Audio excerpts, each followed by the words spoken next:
चलिए हम लोग देखते हैं क्या भाई, तो देखते हैं class 12th all BBI objective देखेंगे हिंदी, है ना, जो चैप्टर 4 से होगा पद खंड का, ठीक है। गद्य खंड का जो है सारा का सारा हम अपलोड कर दिए हैं, डाल दिए, करवा चुके हैं आप लोगों को, ठीक है। तो वहां से जाकर के आप डिस्क्रिप्शन में उसका लिंक भी दिया गया है, आप वहां से देख सकते हैं, ठीक है। सारी इससे पहले जितने भी चैप्टर है सारा करवा चुके हैं, ठीक है। चलिए आगे देखते हैं कि छपाई में जो ऑब्जेक्टिव लिया गया बहुत इंपॉर्टेंट ऑब्जेक्टिव है जो आपको एग्जाम में आने ही वाला है, ठीक है। चलिए देखते हैं पहला क्वेश्चन क्या है। नाभा दास का काव्य रचना क्षेत्र था नाभा दास का जो है काव्य रचना क्षेत्र क्या था भाई, तो वृंदावन, ऑप्शन नंबर सी सही हो जाएगा, वृंदावन। नाभा दास की राम भक्ति मर्यादा के स्थान पर, राम भक्ति मर्यादा के स्थान पर क्या, तो माधुर्य भाव का पुट था, ऑप्शन नंबर क्या हो जाएगा, सी सही हो जाएगा। नाभा दास जी किस धारा के संत थे, नाभा दास जी जो थे वह किस धारा के, तो वैष्णव दर्शन थे, ऑप्शन नंबर सी सही हो जाएगा, वैष्णव दर्शन थे। चलिए आगे चलते, चौथा नंबर क्वेश्चन क्या करा है, बीजक के रचयिता कौन है, बीजक के जो रचयिता है वह बीजक के रचयिता कौन है भाई, तो बीजक के रचयिता कबीर दास जी है, कबीर दास जी, ऑप्शन नंबर क्या हो जाएगा भाई, बी सही हो जाएगा, कबीर दास जी। आगे छपय शीर्षक के रचयिता कौन है, तो छपय शीर्षक के जो रचयिता है Nabha Das ji, option number C सही हो जाएगा। नाभा दास की कौन सी रचना है, इसमें से जो नाभा दास की कौन सी रचना है भाई, तो छपय, ऑप्शन नंबर डी सही हो जाएगा। नाभा दास किस धारा के कवि थे, नाभा दास जो थे वह किस धारा के कवि थे, किस धारा के, तो सद्गुणोपसागक राम भक्त धारा के, ऑप्शन नंबर बी सही हो जाएगा। चलिए आगे चलते हम लोग 8वां नंबर क्वेश्चन पे। नाभा दास किसके रामकालीन थे, नाभा दास जो है किसके रामकालीन थे, तो किसके, तुलसीदास के, किसके रामकालीन थे, तुलसीदास के, ऑप्शन नंबर सी सही हो जाएगा। नाभा दास का जो जन्म हुआ था ना जी, कहाँ हुआ, कब हुआ था, नाभा दास का जो जन्म हुआ था कब हुआ था भाई, तो 1570 ईस्वी में लगभग, अनुमानतः बताया जा रहा है 1570 ईस्वी में।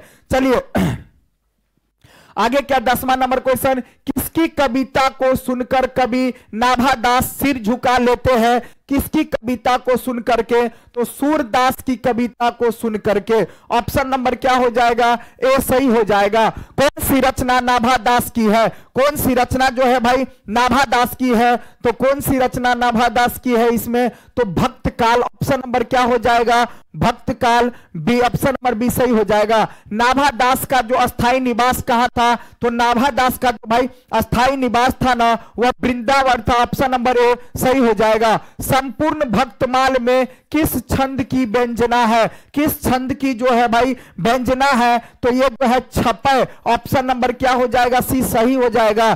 छपय कितनी पंक्तियों का छंद होता है, छपय जो है कितनी पंक्तियों का छपय होता है, बहुत इंपॉर्टेंट क्वेश्चन है।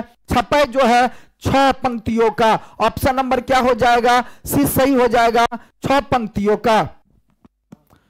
चलिए आगे, सूर्य के कविता को सुनकर सभी क्या करते हैं, सूर्य के कविता को सुन करके सभी क्या करते हैं, तो सभी जो है सिर हिलाते हैं, ऑप्शन नंबर ए सही हो जाएगा। सूर्य कवित सुनी कौन कवि में कौन सा अलंकार है, इसमें जो है कौन सा अलंकार है, सूर्य कवित सुनी कौन कवि में कौन जो है कौन सा अलंकार होगा, तो ये जो हो जाएगा अनुप्रास का अलंकार, ऑप्शन नंबर डी सही हो जाएगा, अनुप्रास अनुप्रास अनुप्रास। कबीर किस में भेद नहीं करते हैं, कबीर जो है किस में भेद नहीं करते हैं, देखिए कबीर जो है वह किस में भेद नहीं करते हैं, तो हिंदू और मुस्लिम में भेद नहीं करते, ऑप्शन नंबर डी सही हो जाएगा। चलिए आगे चलते हैं हम लोग 18 नंबर क्वेश्चन में क्या कहा जा रहा है, नाभा दास में जाति पाति एवं वर्णाश्रम का खंडन किस कवि के छपय में किया है, किस कवि के छपय में, तो कबीर जी के, ऑप्शन नंबर बी सही हो जाएगा, कबीर जी के, कबीर जी के। चलिए आगे क्या है, नाभादास जी का उदय हिंदी साहित्य किस काल में हुआ है, किस काल में हुआ है नाभादास का उदय हिंदी साहित्य के किस समय में, किस काल में हुआ है, तो भक्ति काल में, ऑप्शन नंबर सी सही हो जाएगा, भक्ति काल में। सबके हित का वचन कौन कहता है, सबके हित का वचन कौन कहता है, Kabir ji, option number B सही हो जाएगा, कबीर जी। कानी का अर्थ होता है, देखिए कानी का जो अर्थ होता है भाई वह विश्वास और प्रतीत, ऑप्शन नंबर क्या हो जाएगा, डी सही हो जाएगा, विश्वास और प्रतीत। कानी का जो अर्थ होता है, ठीक है, विश्वास और प्रतीत।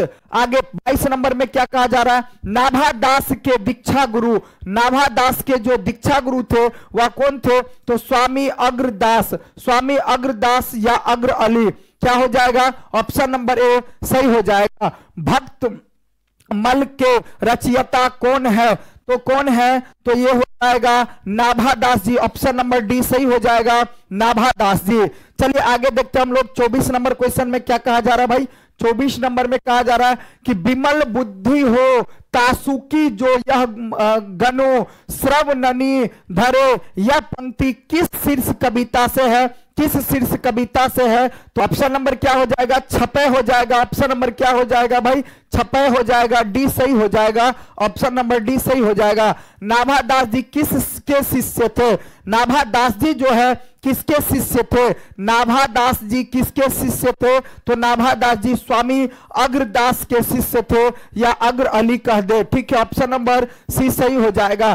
कबीर दास किस शाखा के कवि है, कबीर दास जो है भाई किस शाखा के कवि है, निर्गुण शाखा के, निर्गुण शाखा के, ऑप्शन नंबर बी सही हो जाएगा। नाभादास किस काल के कवि थे, नाभादास जो है किस काल के कवि थे, तो भक्ति काल के, ऑप्शन नंबर ए सही हो जाएगा भाई, भक्ति काल के कवि थे, ऑप्शन नंबर ए सही हो जाएगा। नाभादास की कविता किन दो कवियों के बारे में है, किस दो कवियों के बारे में है, तो कबीर और सूरदास के बारे में, ऑप्शन नंबर बी सही हो जाएगा। नाभादास जी है जो कबीर के बारे में बताते हैं और सूरदास जी के बारे में बताते हैं, तो ऑप्शन नंबर बी सही हो जाएगा।